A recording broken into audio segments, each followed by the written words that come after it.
All right, what's up, everybody? So today we are going to talk about animation inside of Premiere. If you are a new editor and you have yet to jump into After Effects, I want to show you how much animation you can actually handle right inside of Premiere. When we're talking about moving things around the screen, Premiere is actually really well suited for doing animation.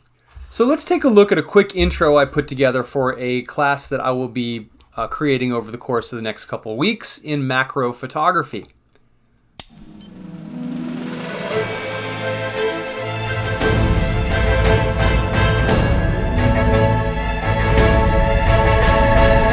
So that was all created inside of Premiere. And we used a lot of techniques that normally we apply inside of After Effects, but they worked great right here in Premiere. So if we look at this real quick, we can see that we've got an image in the background that is scaling up. We've also got text that is animating onto the screen. Beyond that, we also have some effects that are animating across the screen. We notice that highlight moving across the text. You'll also notice there's a blur on the background, which kind of makes the text pop a little bit. And then as we go forward, you notice that blur goes away, because we've animated that blur effect to essentially animate itself off. On top of that, we've got some transitions that are creating some motion. These are all customizable. Along with that, we also remixed a 3-minute song down to 10 seconds in order to create this little intro. If you're interested in learning how to remix audio automatically inside of Premiere, go check out the video on remixing and ducking and limiting, because it is amazing how quickly and easily you can remix a track down to 10 seconds. So we're going to break this into 3 parts. The first video, we're just going to cover animating images and video clips. So let's go ahead and hop into that now. Okay, so I'm going to come over here and I'm going to select an image.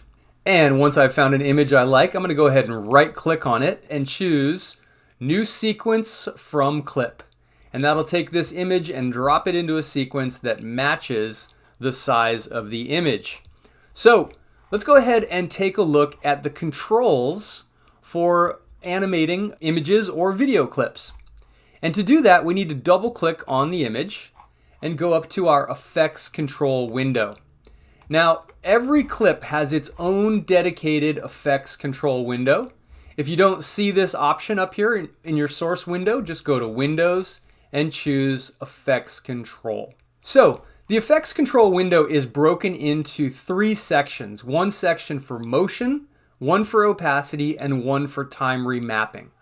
We're not going to go into time remapping today because I already did a video on speed ramping, which is essentially the same thing. And if you're interested in learning how to ramp your slow-mos inside of Premiere, go check that video out. So let's go ahead and start with motion.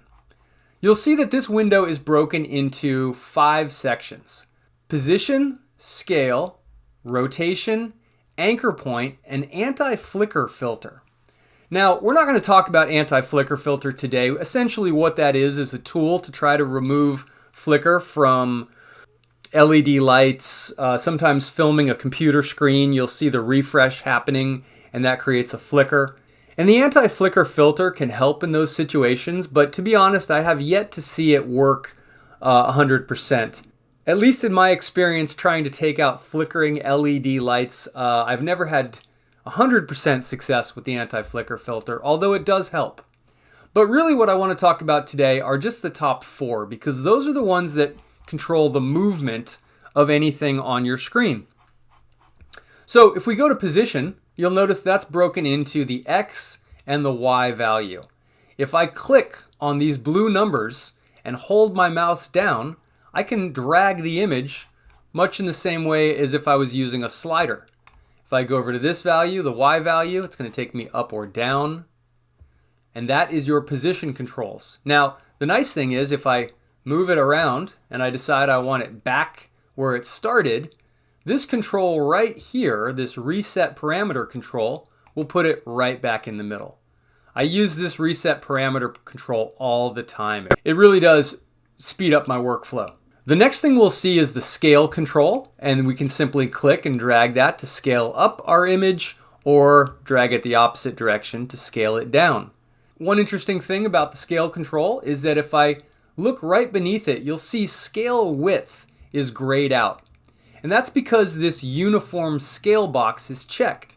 If I uncheck this, I can then stretch or squish this footage because it's no longer scaling uniformly. It's giving me the option to scale just the width or scale just the height. I very rarely use that option, but it's nice to have it there. I'll go ahead and click Uniform Scale. And the next one beneath that is going to be Rotation.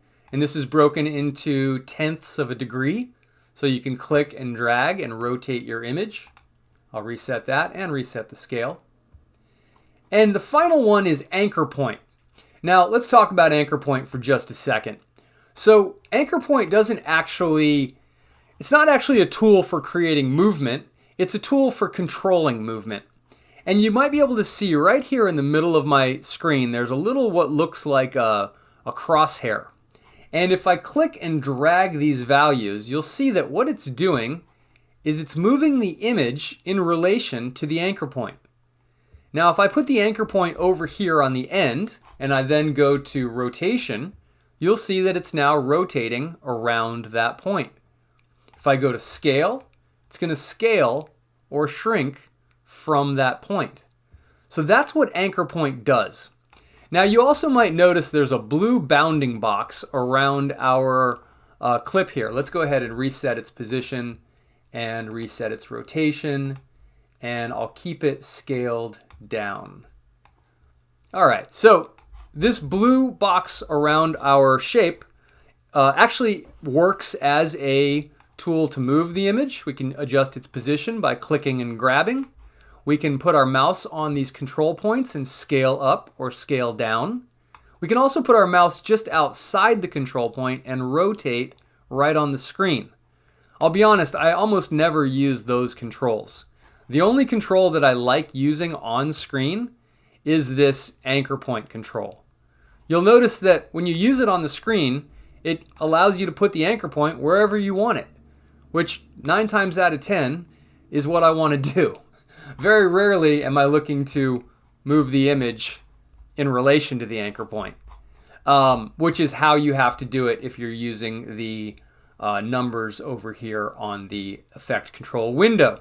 So in the event that you want to move your anchor point, if you don't see this bounding box, if I click down here, you'll notice it goes away. If I want to re-enable that bounding box, I can click on the word motion. And that gives me my box, my anchor point control, and I can then drag things around the screen. So I'm going to go ahead and reset my anchor point to the center of my image. I'm going to go ahead and reset my image to the center of my screen. And it looks like I have to reset the anchor point again.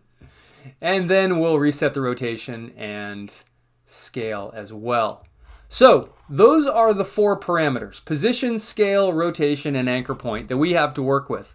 And if you've ever used After Effects, you'll find that those are the same 4 position controls that you'll find inside of After Effects. So right there, we've got essentially the same tools to work with that people working in 2D spaces in After Effects have to work with. So let's talk about how we actually make things move. I'm going to go ahead and scale this down a little bit. And now let's grab our playhead. Now, this window over here, just to be clear, is the exact same as our timeline down here. The only difference is that we'll see the keyframes we create in this window up here. Now, if your window looks like this, you might want to put your mouse right at that edge and drag over, because this is a lot of wasted space right here. But being able to zoom in on your timeline and see this nice and big is always helpful. So let's go ahead and create an animation. The way we do this is by pressing this stopwatch right here. If I press this stopwatch, it will automatically drop a keyframe onto our timeline. The keyframe will represent the point in time and the value of the position. So let's go ahead and decide. Let's go ahead and animate this moving from left to right. So I'll start off by moving it over to the left where I want it to begin. And let's say for the sake of this animation, I want it to start at 1 second. So I'm going to put my playhead right at 1 second, prepare the image to be where I want it to be at the beginning, and simply click the stopwatch. Now by clicking the stopwatch, I've toggled on animation for the position parameter. You'll notice that it drops a keyframe right on my timeline, and that keyframe by itself isn't going to do anything. It's kind of like I've established a starting line, but I haven't told it where to end. So by adding this keyframe, we now know where the animation will begin. Let's go ahead and drag the playhead forward 1 second. And let's just change this value. We'll drag it towards the center. Now you'll notice that by moving the playhead and changing the value for that parameter, it automatically created the second keyframe. There's no need to click the stopwatch again. In fact, if you click it again, it will actually delete your keyframes. So once you've turned on animation for the parameter, you don't need to touch the stopwatch again. The fact is, if I move this playhead 1 frame and I change this value 0.1%, it's going to create another keyframe. So let's go ahead and move it forward another second, and let's drop it down to the bottom of the screen. Okay, so now if we go back, we can see that we've created some motion here. Now what's interesting is that it's kind of, you notice that if I click on the word motion here and we enable our bounding box, you can see there's a little blue motion path. If I click, there you go, you can kind of see the tail of it right there. And you'll notice that it's not moving in perfectly linear movements. Meaning we kind of told this to go right and then we told it to go down. But you can see that it's interpreted this to have this arc in it. Now that may or may not be what you want.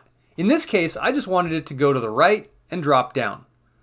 And so something that's important to understand about these keyframes is that if we select them by either clicking on them and holding shift or just clicking and dragging a bounding box around them, we can right click on them and we have some options here. Spatial interpolation, okay? That is how it interpolates the spatial movement. And in this case, it has decided to ease the transitions from this 90-degree movement that we animated in here. If I don't want that, it's basically switched it to auto Bezier, which is what is smoothing these movements. If I grab these handles, I could modify these movements and create some really cool organic looking movement. If I bring this around now, you can see that we started from a simple right angle and now we have this sweeping movement. Now again, if this is not what you want, then all you need to do is select your keyframes, right click, go to spatial interpolation and choose linear. And that should convert these all back to linear keyframes. Let's go ahead and click the word motion. And you can see that aside from my little manipulation, we now have lost those sweeping edges. So if I drag this back down here, we are back to the original animation we created. Now again, you may or may not run into that problem. But if you do, that's how you fix it. Or if you create something like this and you decide that rather than having it be so linear, you want to have some arcing in it, just select those keyframes and either choose spatial interpolation Bezier or auto Bezier. Either one will give you the options to play with that motion path. All right, so back to what we were doing here. So by creating these 3 keyframes, the first one simply tells it where to start. The second one tells it where it's going. And it is going to the middle of our image. Now you'll notice that as soon as it passes this keyframe, it automatically starts moving towards the next keyframe. That may or may not be what you want. A lot of times we want it to kind of pause right there. Maybe stop for a second and then maybe move down. It all depends. But an easy way to make it pause is by simply clicking on this center keyframe. I'm going to click off to deselect them. I'm going to select just this keyframe. and I'm going to hit Command C to copy it. Now, if I paste it just a few frames later, it's essentially the same keyframe. So there's no change between these two keyframes. And because of that, the image isn't moving. It's creating a pause in this movement we've created. And the beauty of keyframes is that they are totally flexible. I can drag these around, I can retime these, I can make things last longer, I can, speed up movement, I can slow it down. If I drag this keyframe closer, that movement's going to happen a lot faster. If I drag this one farther, that's going to slow it down considerably. So the way we control speed is just by adjusting the distance between these keyframes. Along with creating little holds, we can also copy and paste keyframes anytime we want to. So, for example, this keyframe right here is telling it to be down at the bottom of our screen, but if I grab this first keyframe and I click on it to select it and hit Command C to copy it, I can paste that keyframe over here, and now it's going to animate from that bottom position back to that starting spot. And we can see that it's done it right there. We started here, we moved to the left. Since we duplicated that keyframe, we're now holding, nothing changes. Now it goes down. And then by taking that first keyframe and copying it and pasting it over here, it's going to now return to that point. Okay, I hope that makes sense. That's the basics of how it works.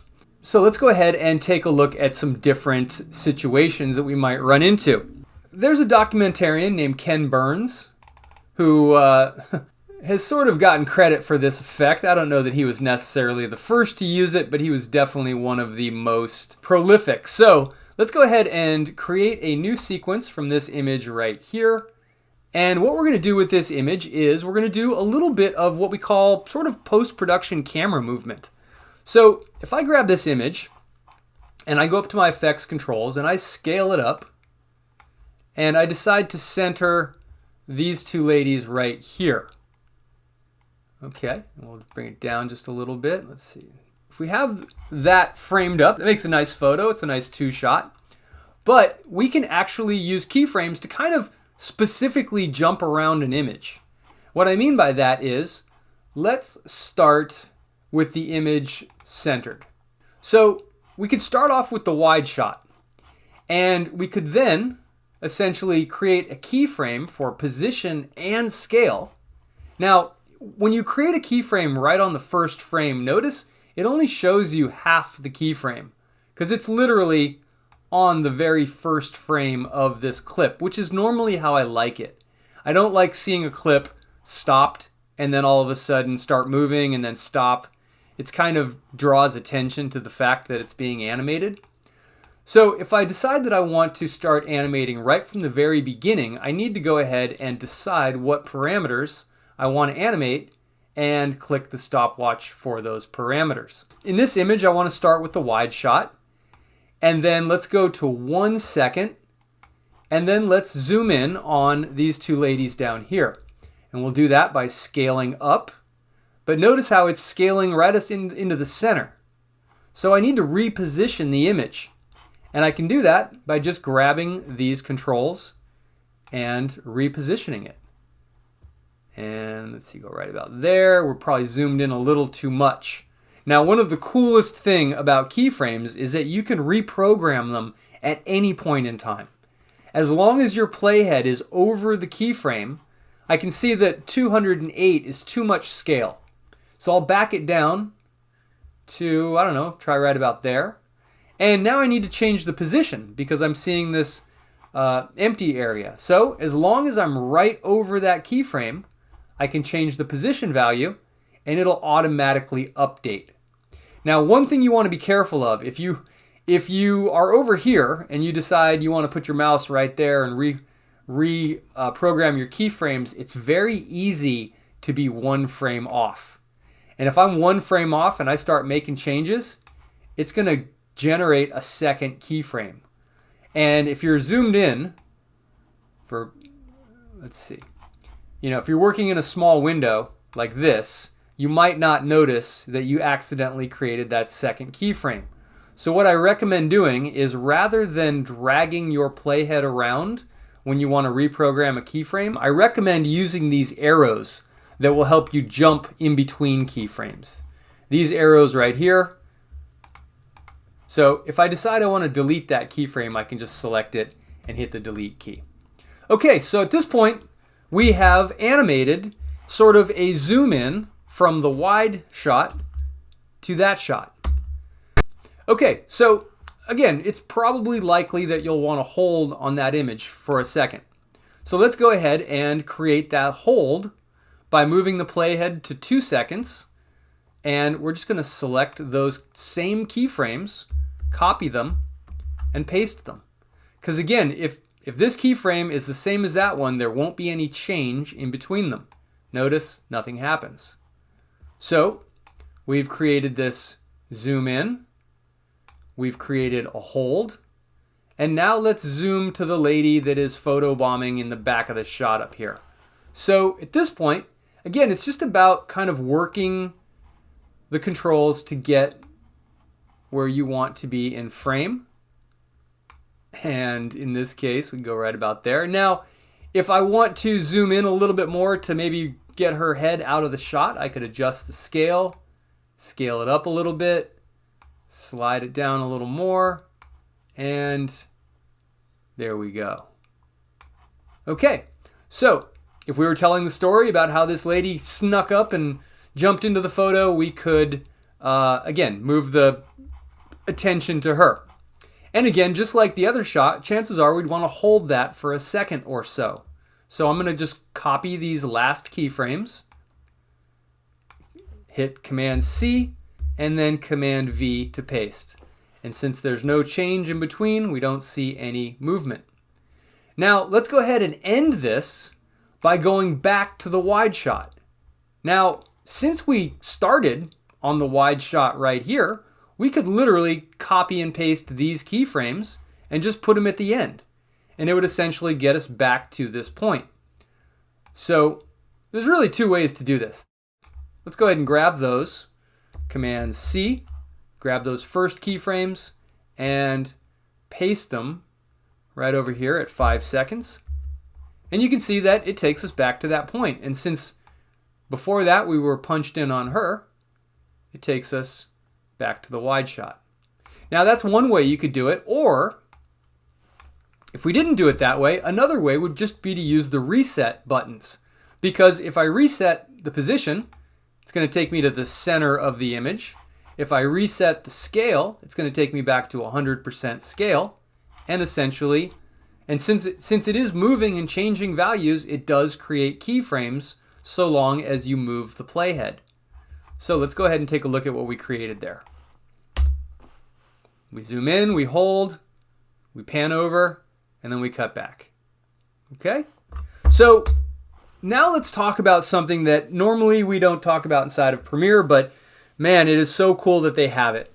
If we're trying to create sort of a feeling of camera movement, this is generally not the way a camera moves unless you're using some kind of motion control.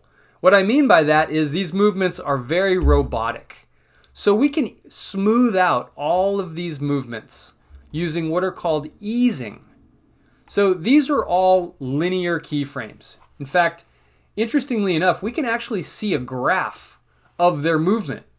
If I hit the drop down next to position, look at this right here. This is showing me each one of these movements graphed out. And all you really need to take away from this is that these are what we call linear keyframes. Everything is very robotic and not very natural looking. We can fix that with one easy step.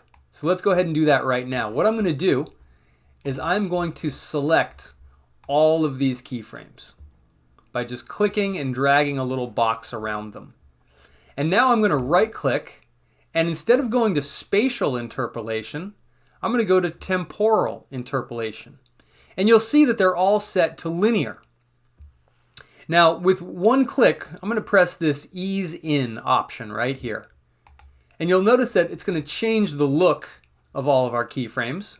But now if we go down to that little chart, you can see we've also smoothed out the motion. Not only that, we've also added handles that give us the ability to go in and modify that motion if we want. So essentially what this is going to do is it's going to start moving slowly, then it's going to speed up, and then it's going to ease to a stop. So let's take a look now at the animation and see if it looks a little more natural.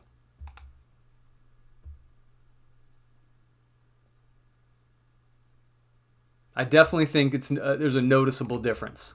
So that is essentially how we make things move inside of Premiere. The benefits of keyframes is that you can copy and paste them. You can copy them from one image to another image.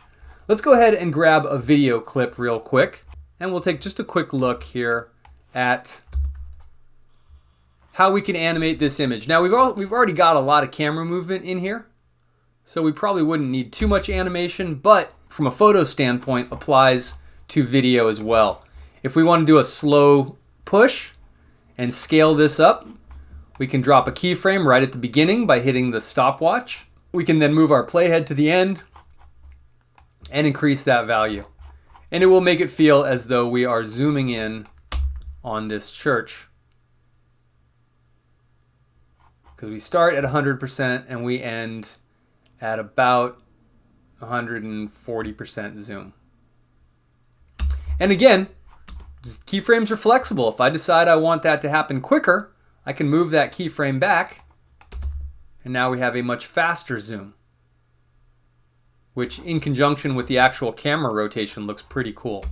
And of course, rotation works the same as everything else. The only thing we need to know about rotation is if we want to spin something a full 360 degrees, we can add a keyframe, move the playhead forward, and we can either click and drag 360 degrees, or you'll notice that if I let this go at 360, it changes to 1x.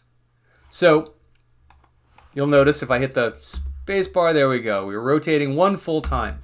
So you can either drag that up to the degree you want, or if I delete that keyframe, I can come in here and just type in 1x.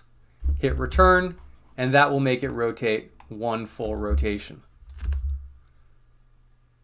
So that's essentially it, folks. Just remember, once you've set those keyframes up, consider selecting them and right-clicking and choosing ease in or ease out. That's going to smooth out that motion a little bit, create a little bit more of a natural arc in the movement. It won't be quite as robotic. And so there you go. That's animation inside of Premiere. Stay tuned, because in the next video, we're going to talk about animating effects inside of Premiere, and then we'll also discuss animating text. Thanks a lot. I hope you liked the video, and if you're not subscribed, please go ahead and hit that subscribe button. Thanks a lot.